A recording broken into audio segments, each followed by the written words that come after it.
సంవత్సరాల తరబడి ఎన్ని మందులు వాడినా మీ మోకాల నొప్పులు తగ్గట్లేదా? ప్రాణ పెయిన్ క్లినిక్ లో అత్యాధునిక చికిత్స. బ్రెజిల్లో ఘోర విమాన ప్రమాదం చోటు చేసుకుంది. ప్రయాణికులతో ప్రయాణిస్తున్న విమానం ఒక్కసారిగా కుప్పకూలింది. బయలుదేరిన తర్వాత కొద్దిసేపటికే కూలిపోయింది. పెద్ద ఎత్తున మంటలు, దట్టమైన పొగలు వ్యాపించాయి. ప్రమాద సమయంలో 58 మంది ప్రయాణికులు, 4 సిబ్బంది ఉన్నారు.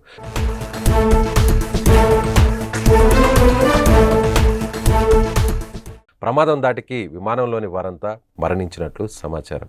ఈ విషయాన్ని బ్రెజిల్ జాతీయ మీడియా ధృవీకరించింది. బ్రెజిల్లోని పరానా రాష్ట్రంలోని కసకవెల్ నుంచి బయలుదేరిన విమానం సావోపాలో రాష్ట్రంలోని గౌరిల్ హోస్ అంతర్జాతీయ విమానాశ్రయానికి వెళ్తున్న విమానం వెనహడో నివాస ప్రాంతంలో కూలిపోయింది. విమానం కూలిపోయిన వెంటనే పెద్ద ఎత్తున మంటలు చెలరేగాయి. విమానం కాలి బూడిదైంది. ప్రమాదంపై బ్రెజిల్ అధ్యక్షుడు లూయిజ్ ఇనాసియే లలు డా సిల్వా దిగ్భ్రాంతి వ్యక్తం చేశారు. ప్రమాదం చోటు చేసుకున్న వెంటనే భద్రతా సిబ్బంది, పోలీస్, మిలిటరీ దళాలు సహాయక చర్యలు చేపట్టాయి.